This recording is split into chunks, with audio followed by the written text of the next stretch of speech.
नमस्कार, मैं स्वतंत्र कुमार और आप सभी का स्वागत करता हूं आपके अपने चैनल शॉर्ट हैंड टीम पर। तो दोस्तों, आज के इस वीडियो में रामधारी सिंह गुप्ता खंड 2 के प्रतिलेखन संख्या 72 के डिक्टेशन को हम लोग लेने वाले हैं।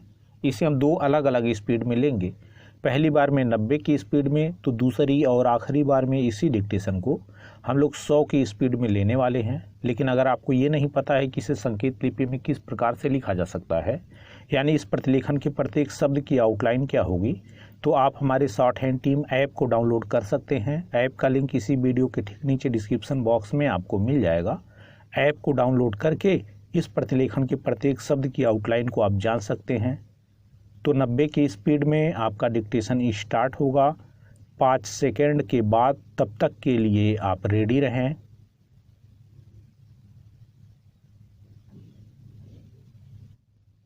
स्टार्ट।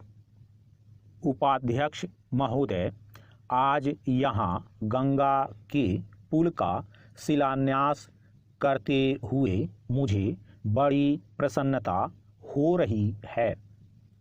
बिहार में गंगा पर यह पहला पुल होगा और मैं भली प्रकार जानता हूँ कि इस राज्य के लोगों के लिए यह कितना बड़ा वरदान है और इसके द्वारा कितनी बड़ी आवश्यकता की पूर्ति होगी। मैं इसी राज्य का रहने वाला हूँ और अपने सार्वजनिक जीवन में मुझे बराबर इस राज्य के सभी भागों का दौरा करने का अवसर मिला है। इसलिए मैं निजी अनुभव से कह सकता हूँ कि इस पुल के निर्माण से बिहार के लोगों को विशेष रूप से और देश के लोगों को साधारण रूप से अनेक सुविधाएं प्राप्त होंगी। बिहार के मध्य से होकर गंगा प्राचीन काल से बहती आ रही है और आरंभ से ही इसके कारण यह राज्य दो भागों में विभक्त रहा है, जो मिथिला और मगध के नाम से प्रसिद्ध थे। प्राचीन काल में जबकि यातायात के साधन इतने उन्नत नहीं थे और लोगों को प्रायः महीनों तक लंबी यात्रा करनी पड़ती थी, और जब भारत के सभी भूभागों में आत्मनिर्भरता अर्थव्यवस्था का आधार थी, उस समय संभव है इस प्रदेश में गंगा पर पुल का अभाव इतना ना खलता हो। परंतु आज के युग में विज्ञान के आविष्कार स्थान तथा दूरी पर विजय पा चुके हैं और यातायात के गतिमय साधनों का बहुत महत्व है। इसलिए उत्तर तथा दक्षिण बिहार के बीच सीधा रेल तथा सड़क मार्ग न होना निश्चय ही बहुत बड़ी असुविधा है। बिहार के इन दोनों भूभागों की अर्थव्यवस्था ऐसी है कि अपने पूर्ण विकास के लिए एक भाग दूसरे पर निर्भर करता है। उत्तर बिहार कृषि प्रधान क्षेत्र है और वहाँ गन्ना तथा खाद्यान्न भारी परिमाण में होते हैं, किंतु दक्षिण बिहार कोयला, लोहा, तांबा, अभ्रक, सीमेंट आदि खनिज पदार्थों के लिए प्रसिद्ध है। इन्हीं पदार्थों द्वारा आधुनिक उद्योगों की मौलिक आवश्यकताएं पूरी होती हैं। यातायात के साधन दोषपूर्ण होने के कारण उत्तर बिहार के विकास पर हानिकारक प्रभाव पड़ा है।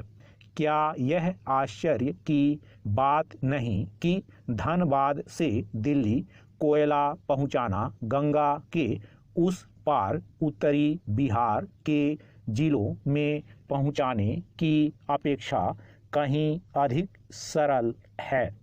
पैरा इस शताब्दी के आरंभ में इन असुविधाओं का अनुभव किया जाने लगा और तभी मोकामा घाट के निकट नाव द्वारा यात्री और सामान इधर उधर ढोने के स्थान पर गंगा पर पुल बनाने की चर्चा होने लगी। गंगा के दोनों ओर दो विभिन्न रेल कंपनियों की गाड़ियां चलती थीं। इन कंपनियों का दृष्टिकोण विशुद्ध रूप से व्यापारिक था, इसलिए लोगों की सुविधा अथवा देश के यातायात साधनों के विकास की अपेक्षा वे अपने लाभ और साझेदारों के लाभ को अधिक ऊंचा स्थान देती थीं। यही कारण है कि पुल के संबंध में यद्यपि 40 वर्ष तक सोच विचार होता रहा, किंतु दूसरे विश्व युद्ध तक कोई निर्णय नहीं किया जा सका।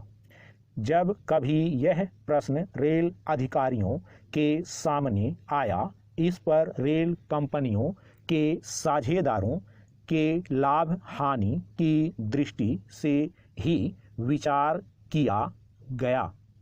स्टॉप।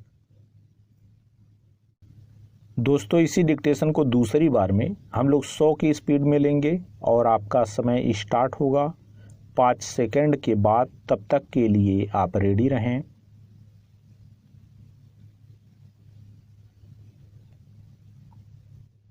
स्टार्ट।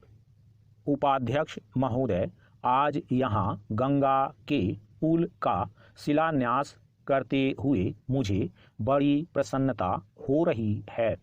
बिहार में गंगा पर यह पहला पुल होगा और मैं भली प्रकार जानता हूँ कि इस राज्य के लोगों के लिए यह कितना बड़ा वरदान है और इसके द्वारा कितनी बड़ी आवश्यकता की पूर्ति होगी। मैं इसी राज्य का रहने वाला हूँ और अपने सार्वजनिक जीवन में मुझे बराबर इस राज्य के सभी भागों का दौरा करने का अवसर मिला है। इसलिए मैं निजी अनुभव से कह सकता हूँ कि इस पुल के निर्माण से बिहार के लोगों को विशेष रूप से और देश के लोगों को साधारण रूप से अनेक सुविधाएं प्राप्त होंगी। बिहार के मध्य से होकर गंगा प्राचीन काल से बहती आ रही है और आरंभ से ही इसके कारण यह राज्य 2 भागों में विभक्त रहा है, जो मिथिला और मगध के नाम से प्रसिद्ध थे।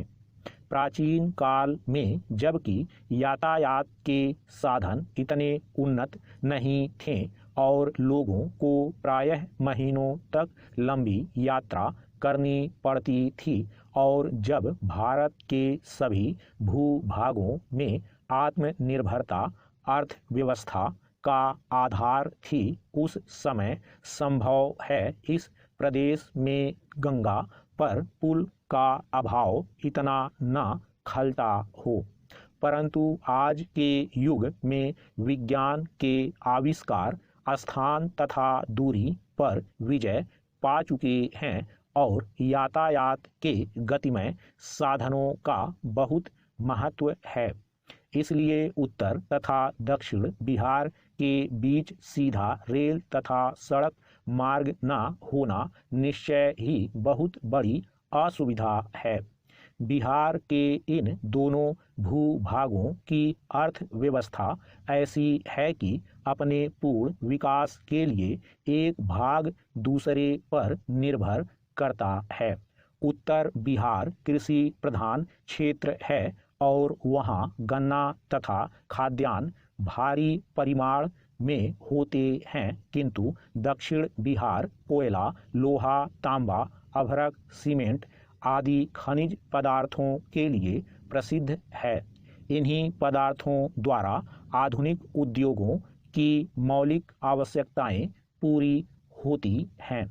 यातायात के साधन दोषपूर्ण होने के कारण उत्तर बिहार के विकास पर हानिकारक प्रभाव पड़ा है। क्या यह आश्चर्य की बात नहीं कि धनबाद से दिल्ली कोयला पहुंचाना गंगा के उस पार उत्तरी बिहार के जिलों में पहुंचाने की अपेक्षा कहीं अधिक सरल है।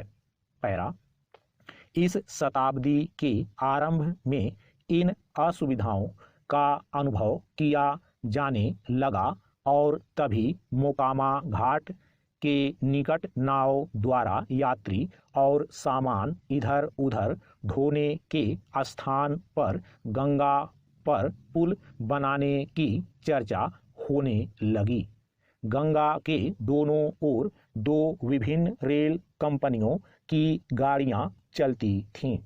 इन कंपनियों का दृष्टिकोण विशुद्ध रूप से व्यापारिक था, इसलिए लोगों की सुविधा अथवा देश के यातायात साधनों के विकास की अपेक्षा वे अपने लाभ और साझेदारों के लाभ को अधिक ऊंचा स्थान देती थीं।